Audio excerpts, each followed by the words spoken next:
Welcome to Lesson 10. In this lesson, we'll learn a new technique exercise. We'll add the taps to finish the flam paradiddle.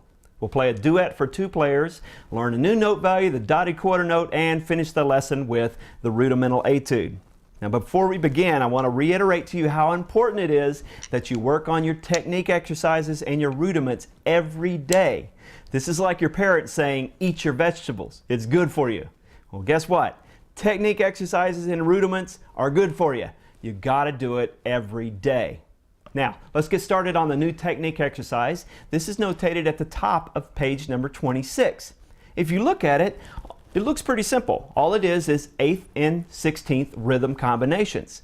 This exercise is what I call a timing exercise because we're working on our ability to play rhythms in time with the metronome.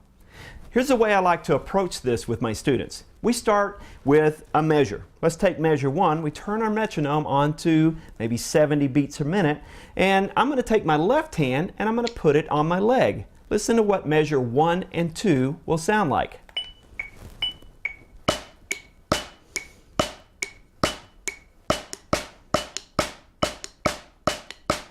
Okay, if you notice, in the first measure, my right hand is just playing quarter notes. 1 and 2 and 3 and 4 and. In the second measure, my right hand shifts to 8th notes. 1 and 2 and 3 and 4 and. The only thing my left hand is filling in the note between the right hands to create the rhythm pattern. By putting my left hand on my leg, I can really focus on the metronome subdivision and my ability to play those right-handed strokes in time with the metronome.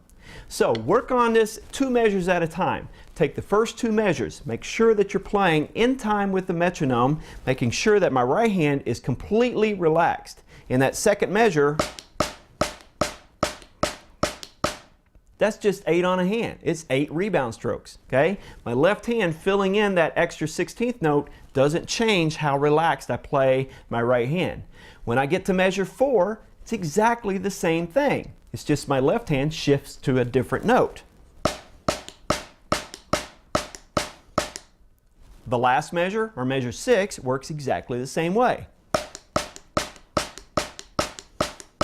So all the way through the exercise, all I'm doing is playing quarter notes for a measure with my right hand, and then 8th notes for a measure. The rhythm patterns only affect the left hand. So that's where I really concentrate and work on my ability to play in tempo with a metronome. Now once you've got that whole exercise worked up with your left hand on your leg, put both hands on the drum.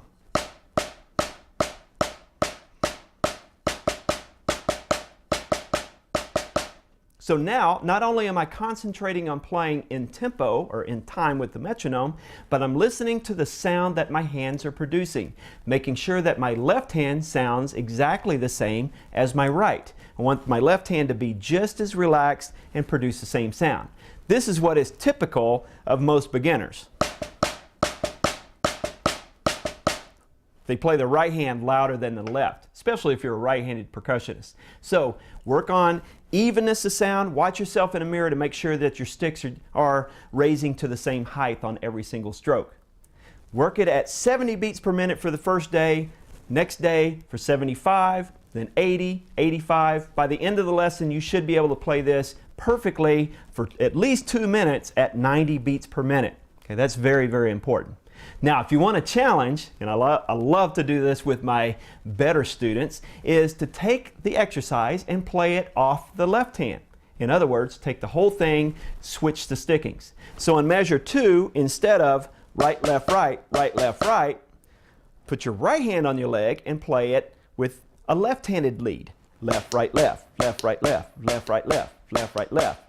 Now, this is going to seem really weird to you if you're a right-handed drummer. Okay? You might start getting really, really tense with your left hand and not be able to flow with nice, relaxed rebound strokes. Okay? This is a challenge, and I believe that if you start now, you'll be able to do it. Okay, it just takes a little bit of time and energy working on that whole exercise starting on the left hand. Great challenge for you. In our next video lesson, we're going to add the taps to finish the flam paradiddle.